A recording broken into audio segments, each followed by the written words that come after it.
When I was a kid, the disaster we worried about most was a nuclear war.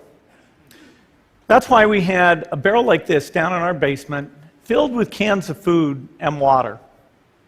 When the nuclear attack came, we were supposed to go downstairs, hunker down, and eat out of that barrel.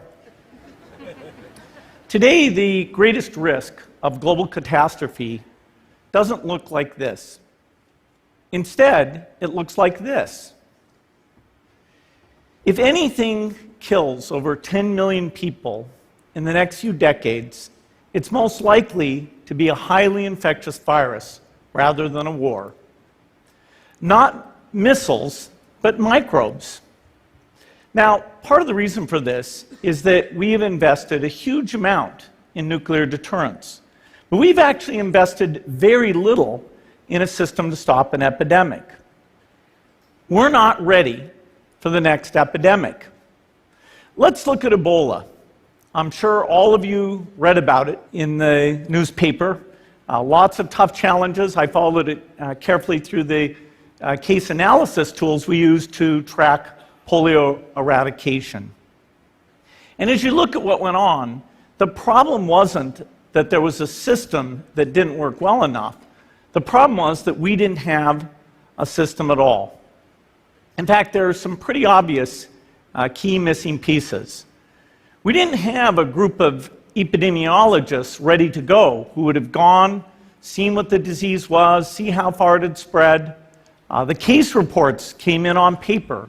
It was very delayed before they were put online, and they were extremely inaccurate.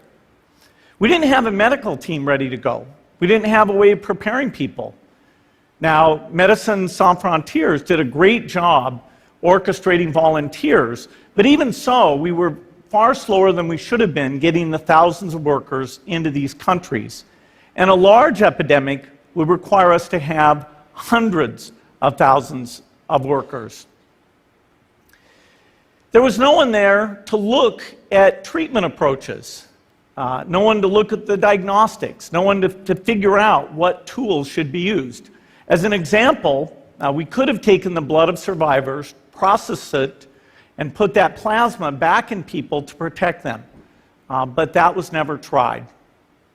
So there was a lot that was missing, and these things are really a global failure.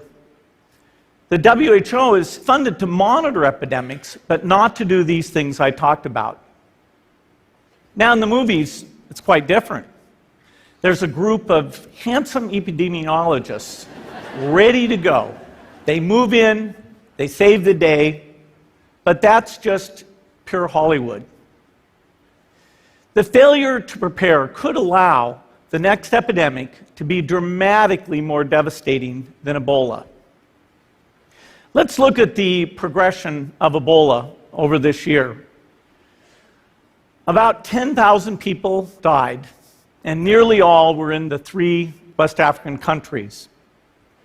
There's 3 reasons why it didn't spread more. The first is there was a lot of heroic work by the health workers. They found the people and they prevented more infections. The second is the nature of the virus. Ebola does not spread through the air. And by the time you're contagious, most people are so sick that they're bedridden. Third, it didn't get into many urban areas, and that was just luck. If it had gotten into a lot more urban areas, the case numbers would have been much larger. So next time, we might not be so lucky. You can have a virus where people feel well enough while they're infectious that they get on a plane or they go to a market. The source of the virus could be a natural epidemic like Ebola, or it could be bioterrorism. And so there are things that would literally make things 1,000 times worse. In fact, let's look at a model of a virus spread through the air like the Spanish flu back in 1918. So here's what would happen. It would spread throughout the world very, very quickly. And you can see there's over 30 million people die from that epidemic. So this is a serious problem. We should be concerned. But in fact, we can build a really good response system.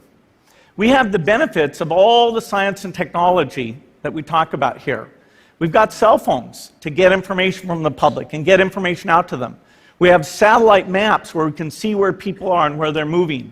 We have advances in biology that should dramatically change the turnaround time to look at a pathogen and be able to make drugs and vaccines that fit for that pathogen. So we can have tools, but those tools need to be put into an overall global health system, and we need preparedness. The best lessons, I think, on how to get prepared are, again, what we do for war. For soldiers, we have full-time waiting to go. We have reserves that can scale us up to large numbers. NATO has a mobile unit that can deploy very rapidly. NATO does a lot of war games to check, are people well trained? Do they understand about fuel and logistics and the same radio frequencies? So they are absolutely ready to go. So those are the kinds of things we need to deal with an epidemic. What are the key pieces?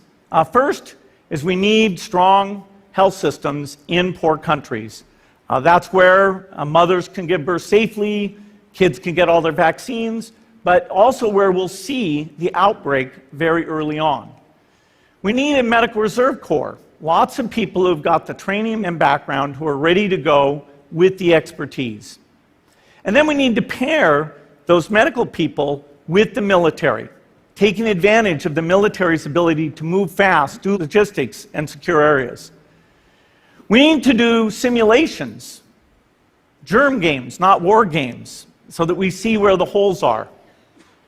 The last time a germ game was done in the United States was back in 2001, and it didn't go so well. So far, the score is germs 1, people 0.